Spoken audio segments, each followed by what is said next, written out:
that was emphasized even for little ones like we were. And yes, it's an act of, it's interesting, it's the Torah there encouraging and glorifying an act of individual will against the context, the social and cultural context. Just do what you gotta do, and you don't worry about any of that other stuff. I am your shield, go, do your thing. And it's interesting because reading it now, at an older age, it actually makes me think of, because a couple of weeks ago we were reading Moshe in his final oration, telling people that if you follow the will of your own heart, you're screwed, and you just do what you're told, which is the polar opposite of Lech Lecha, I think. And so I think of the Quran, because the Quran, it starts with Muhammad in Mecca, and he's all brash and do your thing, and the society doesn't know anything, and you just gotta figure out what's right and do it. And then when he gets to Yathrib, which later is Medina, and then he actually has a little society to govern, suddenly it's a whole different ballgame. Suddenly it's like, no, you follow the rules are these, this is how you do it, don't step out of line. And so the scripture itself, the Quran, actually embodies that transition. So I think I kind of feel the same thing here. If this is from the earlier stages of Jewish history, or this is the moment where, you know, we've got nothing, we're just like, you know, you've got to keep your own counsel and go for it.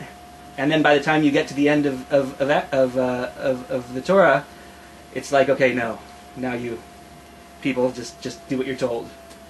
So it's two different. To me, it's the polar opposites. You know, I remember I first started getting into Judaism on a practical basis when I was living in Placer County, when I was living in Newcastle, which is about 45 minutes outside of Sacramento, so there are hardly any Jews around. But there was, in neighboring Nevada County, there was the Nevada County Jewish community, but they didn't have many members.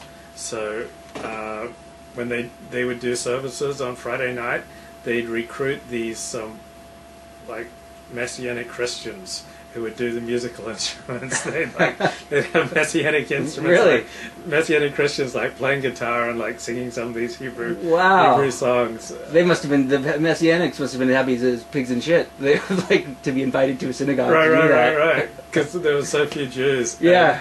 We'd try to do Torah studies with them, but like whenever we'd like go through Genesis, they kept seeing Jesus. Yeah, yeah, totally. And they'd all like start chatting amongst themselves. Yeah. That means Jesus. Totally. Well, that didn't work too well. No. The music was easier, but the Torah study was a little more difficult. Well, and that's not just them. I mean, that is true. You look at the Hebrew Bible with evangelicals, and it's neat because they have so much knowledge of it. But yeah, you notice a pattern start to emerge, is that everything is a cryptic reference to Jesus. Right. Melchizedek, who's introduced here, Jesus, is Jesus. Like for some of them, like they think that, and Mormons think that Adam and Eve gave birth to Jesus, and that Jesus actually was alive the whole time, and Melchizedek is his first kind of public appearance. So if you meet somebody who claims to be associates themselves with Melchizedek in some way and is Jewish, very often they're actually an evangelical. Have you seen the new movie W? I have not. Oh, I saw it this week, and it's pretty funny. It kept my attention the whole time, and it runs about 2 hours or so, and I wish it'd gone another half hour. I mean, but there's the theme of the call. It's throughout, like George W. feels the call to stop drinking, right, and then feels the call to be born again, and then when he's doing his cabinet meetings in the movie, maybe he does this in real life too, like he always ends his cabinet meeting with like bowed head and session of prayer. Yeah. And I was thinking, this is like so religiously unsophisticated. I mean, we normative Judaism, as I understood it, believes that God stopped speaking to us directly with Prophet Micah at the end of the Hebrew Bible, and like, you know, there were some Jews who heard a call 2,000 years ago and they went off and formed Christianity. Right. Like, we don't trust the call, and we don't trust the heart anymore. We trust the law. Absolutely, that's right. But there is also the call, you know, something more in Hasidic Judaism where they feel a little more spontaneity. I mean, they feel the call that Menachem Schneerson's the Messiah.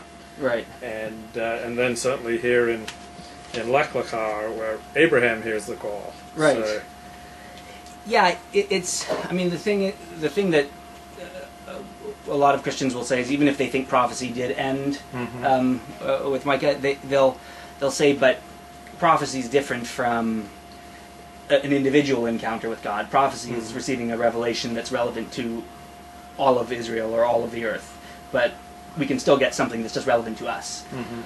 But yeah, I mean, right? There's no. Yeah, the idea of a calling is not. Yeah, it seems kind of. My perception is it's kind of vanished from the Jewish tradition a little bit. and it seems like I find it really jarring on my adopted Jewish sensibility. I mean, you were born Jewish, so maybe you can tell me. Do you find it jarring when Christians talk about, I heard the call, that God called me to the ministry, and God called me to move to LA, or God called me to... I don't find it jarring. I for a long time in my life, I would have just found it simply untrue, kind of a wish fulfillment thing. Right. I think I'm no longer. I think that was a little arrogant of me. I mean, I know that that's how people work.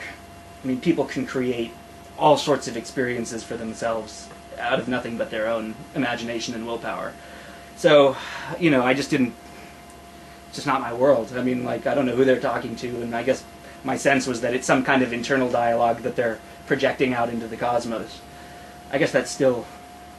Like, I'd feel weird if I was in George Bush's cabinet and we had to close every cabinet meeting with, like, bowed head prayer.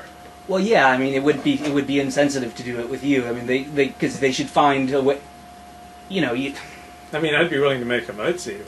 Right. Well, then maybe that's the compromise. Okay, Luke, you say a motzi, and then we'll do the bowed heads, and we're all good. Like, but yeah, I mean, you respect as best you can, the sensibilities of the people around you. But I don't find it undemocratic, for example. I mean, I think, okay, you elect someone of faith, they get to practice their faith. Right. It's just, yeah. But it's just.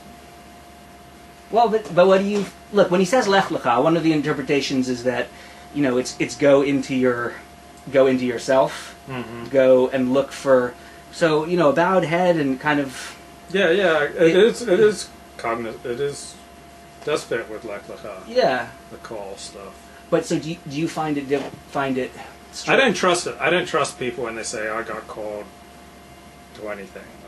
Right. I don't trust it. What do you think is I'm not actually denying. going on? I don't deny that it happened. I just don't believe it.